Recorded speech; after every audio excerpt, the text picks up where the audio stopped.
The person in the coffin that day was not Diana. The world mourned the princess, lighting candles all night. But in France, Diana, who had been in the accident, survived. She took on the name Anna Montro and hid in a monastery, where the chapel bells reminded her that justice could not be forgotten. Every day, while people believed she was gone, Diana worked on recovering. Each night, she wrote, listened, and made plans. She sent an anonymous guardianship file and a shocking recording to the media. Money flowed secretly in the dark. Bit by bit, Diana reignited fear in those who thought she had disappeared. She didn't need to show herself. She just needed to keep them awake at night. Then, England began to worry about one chilling question. If Diana never died, who would really be in charge? The night that wasn't the end. Survival in the shadows. On August 31st, 1997, in the dark of night, Princess Diana was involved in a car accident in Paris. It was rainy, and the streets were slick as a black Mercedes S280 sped over the Alma Bridge. In the car, Princess Diana sat close to her boyfriend Dodi Fayed. The driver was trying to escape the paparazzi watching them. Suddenly, the car crashed into pillar number 13 in the Alma tunnel.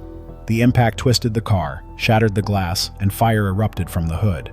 Outside, the photographers who had chased them froze as sirens rang in the distance. By the time help arrived, it was mostly too late. News spread quickly. Diana had died, her body burned and lost in the wreckage. The world seemed to stop. People placed bouquets of white lilies at Kensington Palace, and crowds lined up in the rain to pay their respects. The royal family arranged a grand farewell, with many celebrities attending. Even the Queen showed her grief in a rare speech, which revealed her deep emotions. But amidst the global sorrow, an alternative story emerged. Some people believed Diana didn't die that night. Her bodyguard, Trevor Rees-Jones, acted quickly and pulled her from the burning car. He knew that if he let others take her, those who had made her life difficult would finish the job. Months before, Diana had set up a plan with trusted contacts. A team of doctors arrived before the authorities could intervene and took her to an unmarked van, escaping the chaos. They rushed her to a quiet clinic on the outskirts of Paris, where they worked for several hours to save her. After 8 challenging hours of surgery, she woke up, in pain but still determined. Her thoughts were on her sons, William and Harry, who kept her focused on recovery. 3 months later, she moved to a hidden monastery in the hills of Provence. There, she took on a new identity as Anna Montro, a French widow. She filled her days with routine, tending to the garden and helping people in need, work that echoed her past life. She dyed her hair black and changed her appearance so nobody would recognize her. The royal family moved on in London, with Charles free to pursue Camilla without worry. But Diana stayed away, protecting her sons from the truth. She knew that returning too soon might cause them distress and give Camilla the chance to harm their lives further. So she waited, recalling memories of laughter and love as she looked out at the stars from her window. "I will return," she whispered to herself, writing a half-finished letter to her boys. Not for the throne, for them, to keep watch. The tunnel under Alma became a part of history, but for Diana, it opened a path to resilience, deep love, and an unresolved future. A mother's hidden vigil. Letters from the shadows. By 2000, 3 years after that painful night in Paris, Diana, now living as Anna Montro, had found a brief sense of peace in a quiet monastery in Provence. The walls were overgrown with moss, the lavender fields swayed in the breeze, and the church bells softly rang at dawn. This setting allowed her to breathe and escape the chaos of her past. She had no plans to return to England. The royal family had buried her in media coverage, making it hard to return without causing more turmoil. If she showed her face, it would create a media storm, especially with Camilla Parker Bowles, who had intruded on her marriage to Charles and became more entwined with the royal family. Diana worried that appearing again would drag her sons, William and Harry, into a whirlwind where Camilla could cause them even more pain. But a mother's longing does not go away easily. It eats away at her. So she reached out to her only connection, Mary, the loyal maid with warm eyes who had been by her side since the Kensington days. Mary, now in her mid-40s with lines from years of dedication, received a letter from a chain of friends in Paris. The note read, "Mary, love, it's me. I'm still here. How are the boys? Are William and Harry safe? Do they ever mention my name?" Mary broke down in her small London flat, tears flowing as she held the letter close to her heart. It was a mix of joy and sadness. Keeping this secret felt heavy, but Mary knew Diana had no choice. Mary sent back cautious updates every couple of months.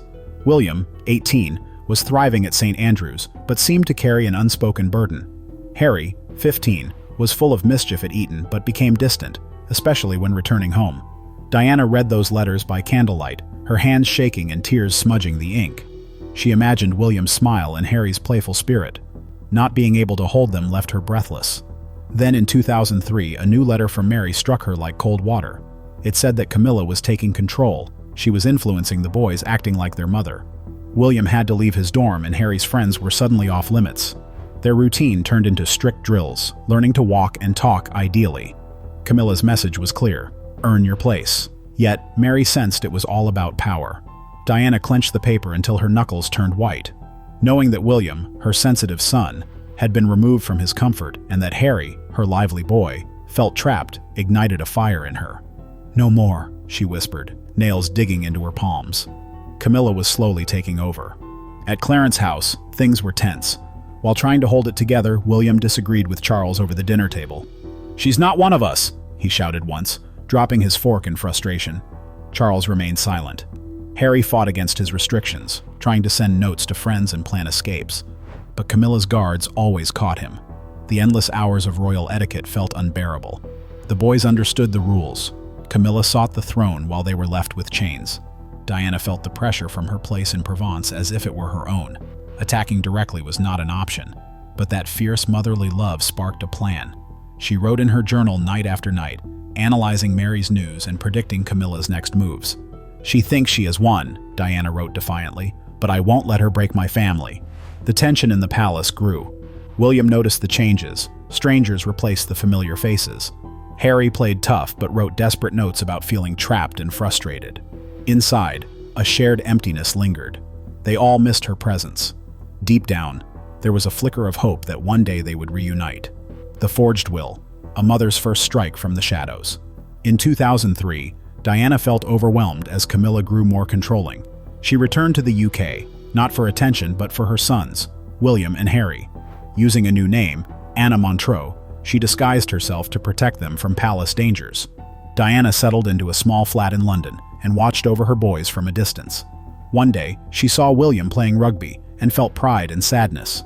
Later, she spotted Harry at a cafe, laughing with friends, but she noticed the sadness behind his smile. With Camilla's influence increasing, Diana knew it was time to act. She created a fake will that made Mary their guardian to protect the boys if needed. In a tense meeting at Clarence's house, Mary warned Camilla about the consequences if she continued interfering. Camilla's expression changed at the threat, causing a shift that allowed William and Harry more freedom. For Diana, a note from Mary brought hope. Things had improved slightly. It wasn't a complete win, but a step forward. Her fight for her boys was beginning. The wedding shadow, a ghost's whispered warning. In 2005, Charles and Camilla got married at St. George's Chapel. The event was filled with pomp and forced smiles. Diana felt hurt when reading about it, but that pain strengthened her. She decided not to make a scene but to remind them she was there, watching. Disguised to avoid recognition, she blended into the crowd and sat in the back pew, feeling anxious. As the vows were exchanged, Charles fumbling with the ring while they smiled for the cameras, Diana clenched her nails into her palms. They had no idea she was nearby, but that would change soon. After the ceremony, as guests enjoyed champagne, Diana passed a note to an old retainer who allowed her into Camilla's powder room, which was filled with the scent of regret. Camilla was busy adjusting her lace cuff when Diana revealed herself, slowly removing her sunglasses. "Stay away from my boys," she said coldly. Camilla stepped back in shock. Diana replied, "A mother's not easy to bury," and left a bunch of lilies of the valley, her symbol of fragile hope, on the vanity. As she exited, Camilla sat down, breathless, then quietly ordered her aides to learn more about Diana. Meanwhile, Diana felt the impact of her actions as she traveled back south. She had set things in motion. Conflict was coming, but it was worth every shadow she cast for William and Harry. Camilla's paranoia, a hunt for ghosts in Provence. Camilla, now the Duchess of Cornwall, felt the weight of her wedding drama. She often thought of Diana, whose presence seemed to haunt her. Nights at Clarence's house were restless, filled with memories and fears. She heard that voice in her head. A mother never dies. There was no peace, only echoes bouncing off the walls. Camilla was determined and ambitious. She dismissed the idea of ghosts. "I need to uncover the truth," she said to her reflection, gripping a glass of wine as her hands shook. Before dawn, she called a discreet firm in London to investigate Anna Montro in France. Reginald Black, the firm's head, accepted her payment without hesitation. "A couple of weeks, Your Grace. We'll keep it quiet." His team began searching Provence, posing as tourists.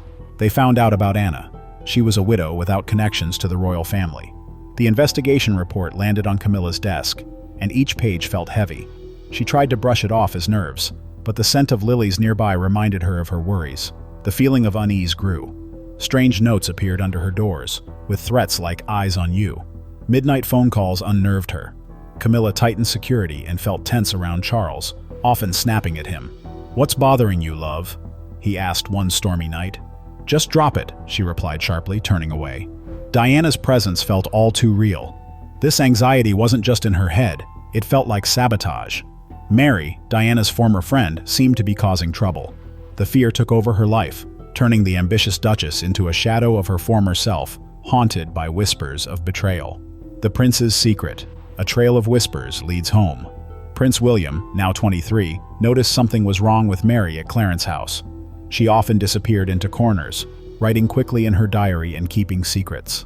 One cool fall day, he followed her to a cafe in Mulhouse. There she met a woman, exchanged envelopes, and started crying. William's heart sank when he heard, "Your mum, Princess Diana, is alive, hiding in a monastery in Provence." Shocked, he called Harry, who was 21 and still at Sandhurst. "Get here. Mum's breathing," he said, his voice trembling. They met in Paris, feeling disbelief and crying as they processed the news. As they drove through lavender fields, memories of their mother returned. When they finally arrived at the Abbey, Diana opened the gate, and their reunion was filled with joy and sadness. "Why'd you ghost us?" Harry asked, hugging her tightly. Diana explained that she had stayed away to keep them safe from Camilla, whom she thought was harmful. The brothers began visiting her regularly, pretending they were on study abroad trips, but worry hung over them. Camilla noticed their trips and grew suspicious. Meanwhile, Diana felt a strong connection to her sons. No longer just the people's princess, she was now a mother ready to protect her boys. William and Harry felt determined to safeguard their family and face the troubles ahead. The reckoning. Truth ignites in Clarence House. In late fall 2005, Clarence House felt tense. Charles sat at the head of the table, looking for answers. Camilla sat across from him, nervous and anxious. They were discussing the missing royal funds, and the atmosphere was tense. "Camilla, the Swiss slush fund, your name is on it. Tell me what is going on," he demanded. "That's slander. William is trying to destroy us," she replied, waving her hands. William looked angry, but Harry stepped in. "That's not true. We have the documents." Suddenly, the door opened, and Diana entered, glowing and firm. Charles stood up, shocked, while Camilla gasped. "I'm not here for revenge, Charles. Only for our boys," Diana said, looking at Camilla. "You have hurt them enough." Camilla protested. "You're not here." Diana looked kind as she shared proof of the missing funds. "Camilla," Charles said, heartbroken, "you have betrayed us." Camilla slumped in her chair, no energy left to argue. Diana touched Charles's arm. "No anger, just let them breathe." Charles cried as Diana comforted the boys, making them feel safe. "Thanks for everything, Mum," William said, feeling emotional. Harry stayed quiet but happy in her presence. Charles turned to Camilla. "Leave." She walked out, fading away. Diana moved into a small cottage in the English countryside, a cozy place for the boys to visit, filled with laughter. Camilla became a distant memory, while Diana stayed a symbol of love and strength. The truth remained alive, flickering on.